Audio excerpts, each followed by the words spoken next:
Most people hit $10,000 and then make the wrong next move. You log into your bank account on a random Tuesday night, not to check anything urgent. Just habit, and for the first time, the number looks different. 0.5 digits. $10,000. No overdraft anxiety. No waiting for the next paycheck. No mental math running in the background, just space. Most people stare at that number a little longer than usual, maybe even refresh the page once, and then they feel something they weren't expecting. Not excitement, pressure. Because deep down they know this is a turning point, and here's the part nobody explains: hitting $10,000 isn't the win. What you do in the next 30 to 60 days is. $10,000 feels like success.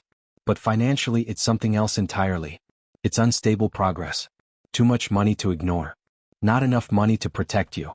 Which puts you in a very specific danger zone. Because this is where most people make a decision that quietly costs them hundreds of thousands of dollars over time. Not in one dramatic mistake, but in one reasonable next step.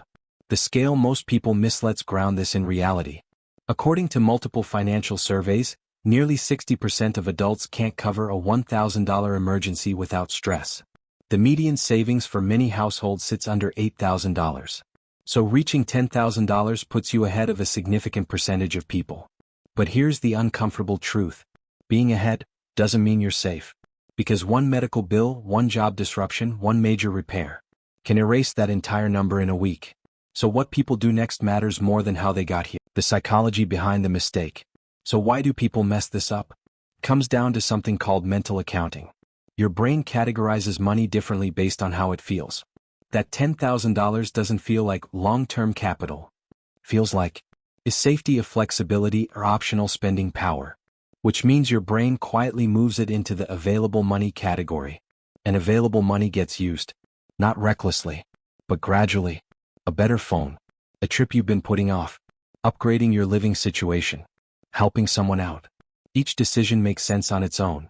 But together, they reset the number back to zero. The behavioral trap. Here's what most people do after hitting $10,000. They hesitate. They don't want to invest it all. They don't want to lock it away. So they leave it sitting in checking or a low-yield account. And then life starts interacting with it.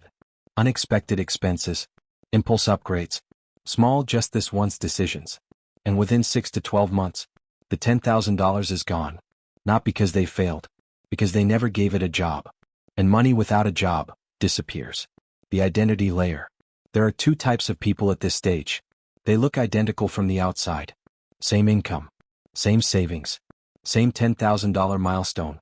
But internally they're operating from completely different identities. The first person sees $10,000 as, I finally have breathing room. The second person sees it as, this is the foundation. One protects the lifestyle. The other builds the system. And over time, that difference compounds into two completely different lives. The system that actually works.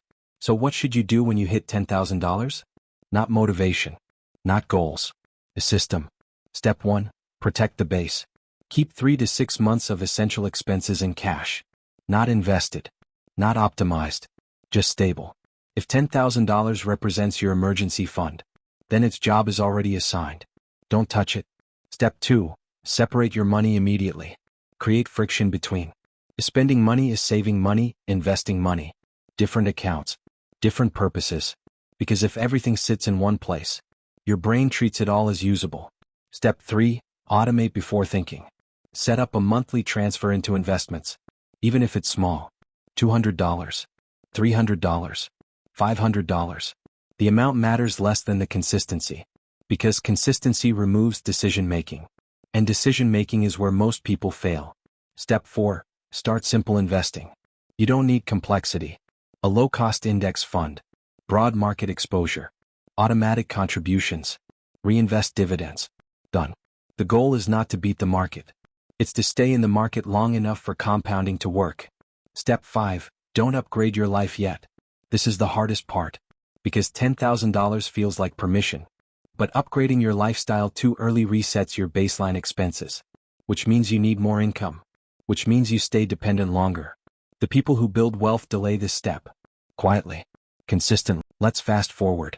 5 years from now. One person still hovers around $10,000. They've maintained it, but never grew it. The other has. $40,000 to $60,000 invested. Generating returns. Building momentum. 10 years from now, the gap becomes undeniable. One is still managing money. The other is growing it. 20 years from now, the difference is not just financial. It's behavioral. One still reacts to money. The other makes decisions independent of it. And it all traces back to what happened. Right after the first $10,000. The closing shift. $10,000 is not wealth. It's not freedom. It's not security. It's something much more important. It's the first moment you have a real choice. You can spend it, protect it, or multiply it. Most people never notice that moment when it happens. They just move past it, quietly, automatically. But if you recognize it, and respond differently, that's where everything starts to change. Not in the number itself, but in what you decide that number is for. Because wealth doesn't begin when you earn more. It begins the moment your money stops disappearing and starts working without you. You're standing in line at a store waiting to pay. Nothing unusual. You pull out your phone, open your banking app, again not because you need to, just habit. And there it is, $10,000. Still there. For a second you feel steady, like things are finally under control. But then something else creeps in. A quiet question. Now what? Because here's the reality most people don't say out loud. $10,000 is where financial confusion begins. Not because it's too little, but because it's just enough to give you options. And options are where people start making expensive decisions. The reframe. Most people treat $10,000 like a finish line. Proof they're doing okay. But financially it's not a destination. It's a fork in the road. One path leads to slow, invisible wealth. The other leads right back to where you started. And the difference between those paths isn't income. It's what you do next. The reality most people ignore. Let's zoom out for a second. The average person spends years trying to reach this number. Saving slowly. Cutting back. Trying to stay disciplined. But once they get there, they stop behaving like someone who builds wealth. They behave like someone who finally gets to relax. And that shift, subtle, almost invisible, is where progress stalls. Because $10,000 doesn't remove risk. It just makes risk feel smaller than it is. One unexpected expense, and you're back at $6,000. Another decision. Now you're at $3,000.